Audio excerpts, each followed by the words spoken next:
Human rights commission of Pakistan کی حالیہ report کے مطابق ملک میں صنفی تشدد کے واقعات میں 25% اضافہ ہوا ہے۔ گھریلو تشدد کے واقعات میں 1332 خواتین کو قتل کیا گیا۔ ریپ کے 3800 سے زائد کیسز رپورٹ ہوئے۔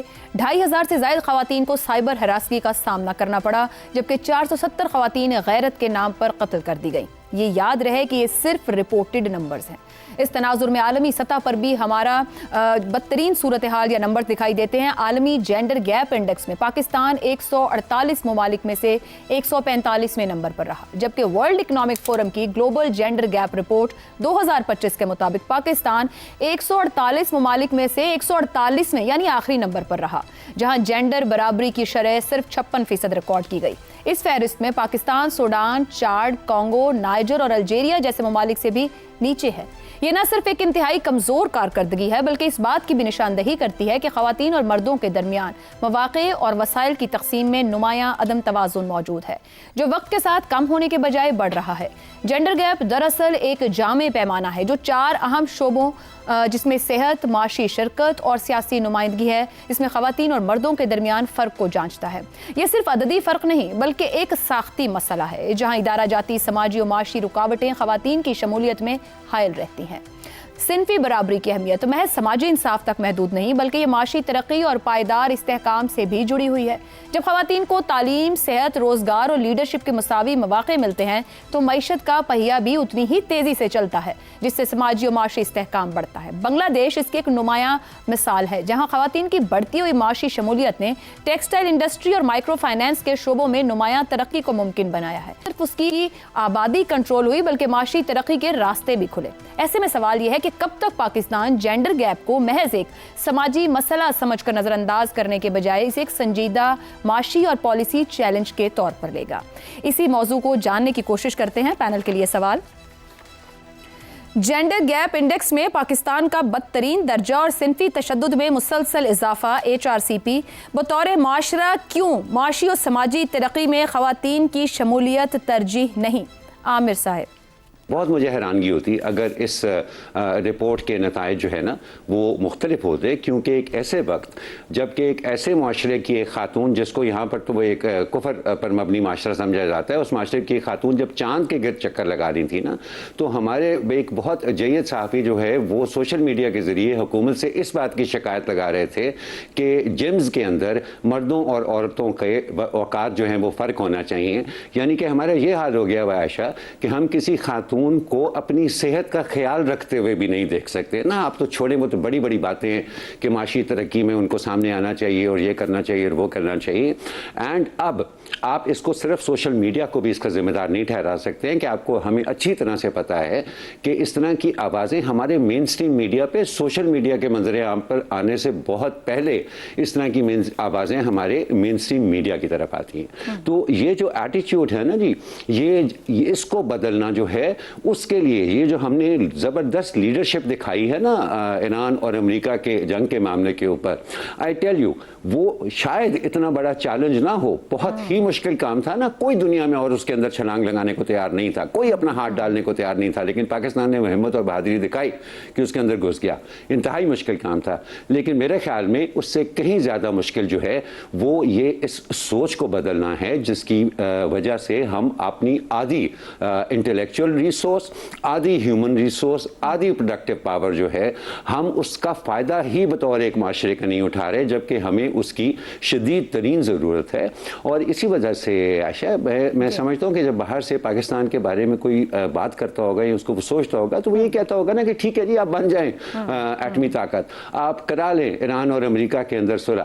حالت تو آپ کی یہ ہے کہ آپ اپنی آدھی ورک فورس کو صرف اپنی ایک مینٹل انکیپیبلٹی، جس کو میں ذاتی طور پہ ایک نفسیاتی بیماری سمجھتا ہوں، صرف ایک مینٹل کیپیبلٹی سے آپ نے اپنی آدھی ورک فورس کو اور اپنی آدھی انٹلیکچوئل پاور کو پاکستان کی پروڈکٹیو زندگی سے دور رکھا ہوا ہے۔ درست ہو گیا۔ حسن نثار صاحب، ورلڈ اکنامک فورم کی رپورٹ کہتی ہے کہ عالمی طور پہ جینڈر گیپ ختم کرنے میں 120 سال لگیں گے، تو پاکستان میں اس سے بھی کئی سال آگے چلے جائیں گے۔ کیا ہم 120 سال میں بھی یہ فرق ختم کر سکیں گے؟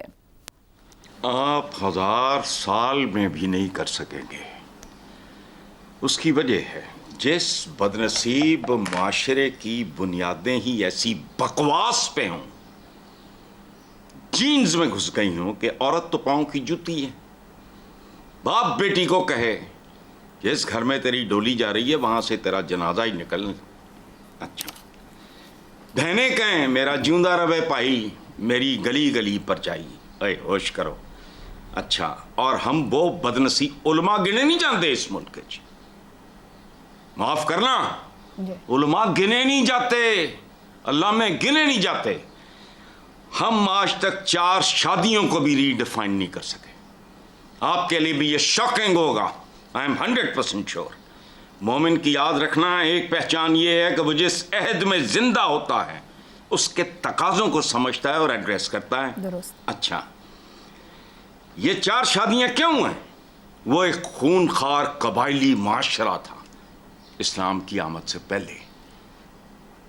मर्दों की अक्सरियत मारी जाती थी कबायली जंगों में, या बिल्कुल माजूर हो जाते थे। किसी की आंख नहीं रही, किसी की टांग नहीं रही। उस जमाने में क्या वो IT इंजीनियर होते थे, वो किसी योग्य होते ही नहीं थे। सही। आम तौर पे भी तनासुब होता है माशरों में, 50-50, 49, 51, ये वो। हमारे यहाँ अब्दुल कादिर हसन, अल्लाह उन्हें बख्शे, बहुत बड़े कॉलम निगार थे। उनकी जो अहलिया थी रिफत भाभी, वो भी कॉलमिस्ट थी। उनके कॉलम का उन्वान ही रिफत अब्दुल कादिर हसन की के कॉलम का उन्वान था 51%, चूंकि औरत 51% थी। और बात सुनाए, तुम बेशर्मों की तरह ऊंट, घोड़े, गधे, इनकी सवारियां, ये तो सुन्नत है, वो छोड़ के जहाजों कारों पे तो चढ़ गए हो। क्रूजर्स हो तुम, बिजली, फोन, आजा की पैबंदकारी, इन पे तो बड़ा कोई आंखें बंद है तुम्हारी है। और औरत का हक देना याद नहीं है। ये नहीं सोचा किसी ने बैन करो 4 शादियां, ये ज्यादती है। इसके पीछे जो मोटिव से उसको समझो। 4 शादियां आजकल के जमाने में, ओ भाई, एक फैमिली को अगर आपने ठीक तरीके से उसकी परवरिश करनी है, खुदा का खौफ करो, अदल करें। इस मुल्क का जो, और अभी मेरे दोस्तों में से को कह रहे थे कि इकोनॉमी बड़ी देर तक, बिल्कुल नहीं, मैं पेशा अपना छोड़ दूंगा, ये इकोनॉमी संभल नहीं सकती।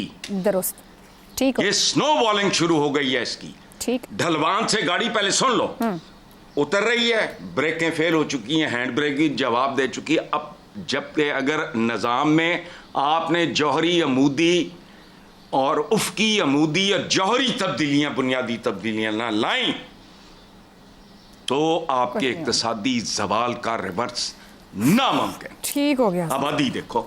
दुरुस्त है सर। एक ब्रेक ले लेते हैं, ब्रेक से वापस आएंगे तो गुफ्तगू का सिलसिला आगे बढ़ाते हैं। प्रोग्राम के आखिरी हिस्से में एक बार फिर खुशामदीद। शहजाद साहब, हम बात कर रहे हैं बतौर माशरा क्यों तरजीह ख़वातीन नहीं है माशी और समाजी तरक्की में, जबकि तहकीक ये कहती कोई भी माशरा बिना इस शमूलियत के, जो कि माशरों का निस्फ हो, तरक्की कर ही नहीं सकता है। आयशा, देखिए, जेंडर गैप तो एक चीज़ है ना, जब जेंडर गैप जेंडर एब्यूज़ में कन्वर्ट हो जाए ना, फिर बहुत बड़ी ख़तरे की घंटी बजनी चाहिए, बहुत बड़ी। और हमारे मुल्क में, हमारे माशरे में बदकिस्मती से ये तब्दीली आ चुकी है। जेंडर गैप तो था ही था, ये तो अमेरिका में भी किसी हद तक है, और ये इसके ऊपर तमाम माशरों को मिलकर काम करने की ज़रूरत है। लेकिन जहाँ पर जेंडर एब्यूज़ बन जाए ना, वहाँ पे जो कि पाकिस्तान के हालात हैं। अच्छा, अब होता क्या है कि माशरती रवैये और रूल ऑफ लॉ या absence of rule of law, माशरती रवैये तो औरत को जिस तरीके से हसन साहब ने कहा क्या समझते हैं, बना के रखते हैं, किस किस्म की कहावतें हैं, क्या बातें हैं, हम सब जानते हैं। रूल ऑफ लॉ यहाँ पे ये है कि औरत का तहफ़्फ़ुज़ बिल्कुल ही नामुमकिन है। आप पुलिस के पास कोई शिकायत लेके जाएं, सबसे पहले औरत को वो सस्पेक्ट करते हैं, शुबह औरत के ऊपर पहला काम कि नहीं, गलत कह रही है, ठीक ही नहीं कह रही। जहाँ पर आपके यहाँ ये हो कि आपकी गवाही जो है वो पता नहीं आधी है या कितनी है, मुझे नहीं पता क्या उसके बारे में अहकामात हैं, लेकिन बाहर सूरत, यानी ये जब तक हम अपने जहनों को इन चीज़ों से आज़ाद नहीं करवाएंगे, उस वक्त तक हम कैसे आगे जा पाएंगे। और फिर उसके बाद आपने बहुत खूबसूरत बात की, ये तो माहौल क्रिएट करता है ना, ये जो रूल ऑफ लॉ है और जो माशी रवैये, इससे माहौल बनता है। तो माहौल हमारे यहाँ जो बन चुका है वो हमारे सामने है। आपने बात की साख्ती तकाज़ों की, स्ट्रक्चरल जब तक वो स्ट्रक्चरल चीज़ें नहीं होंगी हमारे माशरे के अंदर, हमारे निज़ाम के अंदर, हमारी पॉलिसी के अंदर, हम औरत को तालीम तो है ही है ना, तालीम के बाद उस औरत ने क्या करना है, उसके पास मौक़े क्या है। अच्छा, जहाँ तक है ना ये जिम की बात करते हैं या किसी और चीज़ की या नौकरियों की, तो औरतों को अलहदा क्यों कर रही हो, मैं कहता हूँ कर लो। इस जंगल के मुआशरे से औरत को आज़ाद करने के लिए पहले शायद यही करना पड़ेगा, लेकिन उनको कहीं जमा तो होने दो, इनको इकट्ठा चलने तो दो, आगे रस्से तो बनने दो उनके लिए। हम स्ट्रक्चरली बनाएं, साख्त बना के बनाएं, उनको आगे बढ़ने के मौके दें। जब वो बढ़ेंगी आगे, उनका कॉन्फिडेंस वापस आएगा, फिर वो इन लोगों को, जानवरों को फेस ऑफ भी कर सकेंगी। तो इस वक्त तो फिलहाल वो माशरे में जिधर देखते हैं बदकिस्मती से उनको जानवर ही नज़र आते हैं। तो इसलिए मेरा अपना ख्याल ये है कि ये सब चीज़ें वैलिड हैं। हमारा माशरा उस हद तक गिर चुका है जहाँ पर इन तमाम चीज़ों की ज़रूरत होगी। ये देखिए, ये कोई मैं और आप कोई हम नई बात नहीं कर रहे, यही गवर्नमेंट, यही लीडर, यही पॉलिटिकल लीडरशिप हर एक को पता है ना, होता क्यों नहीं है। हमारी बातें करने से शायद आप समझते हैं याद आ जाएगा, किसी को कुछ याद नहीं आता। जेंडर अब्यूज रहेगा इस मुल्क के अंदर। दुरुस्त हो गया। ज़ैगम साहब, तो फिर क्या माशरे में रची बसी जो पिदर सरी है, पेट्रियार्कल थॉट जो है, इस सोच का खात्मा किए बगैर क्या ख़वातीन वो तरजीह हासिल कर सकती हैं या महफूज माशरे मुमकिन हो सकते हैं? आयशा, मैं सोच रहा था कि हम उसी माशरे की बात कर रहे हैं जहाँ इसी हफ्ते में, गुज़श्ता जो हफ्ता था, वहाँ ख़वातीन ने, बच्चियों ने, लड़कियों ने मुकाबले के आला तरीन इम्तिहान में, जिन्होंने रियासत चलानी है, उस मुकाबले के इम्तिहान में रगड़ा लगा के रख दिया लड़कों का, उनके बराबर आके खड़ी हो गई हैं।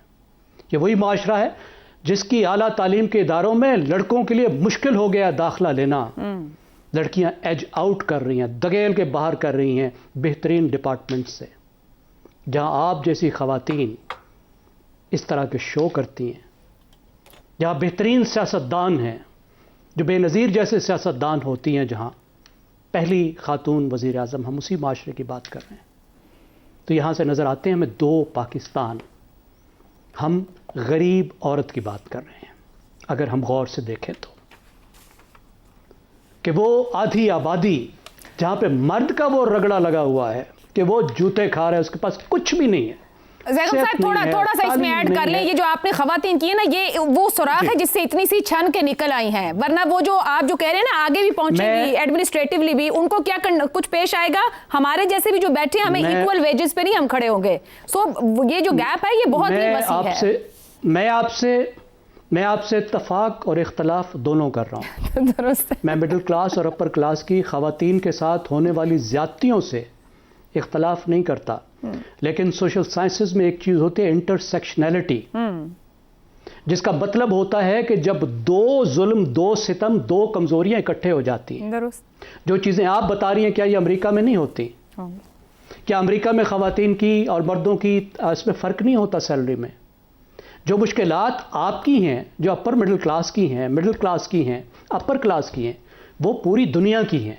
वो ऐसी जद्दोजहद है जो पूरी दुनिया में चल रही है।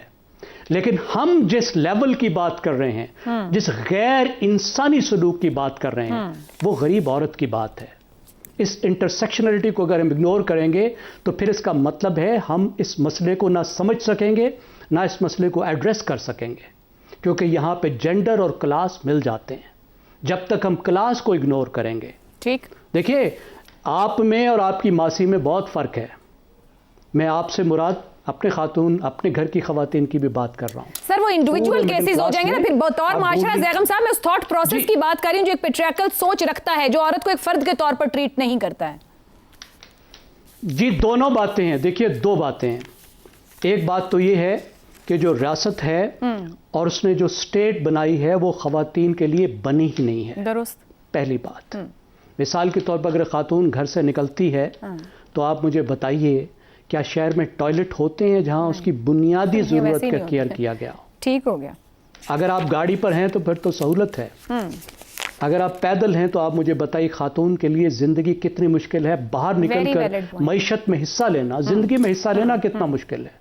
क्या दफातर में अलग टॉयलेट होते हैं? सिर्फ एक छोटी सी चीज में देख रहा हूं जी। पूरे आपने पूरे के पूरी मईशत को, सब चीजों को उस तरह बनाया ही नहीं है।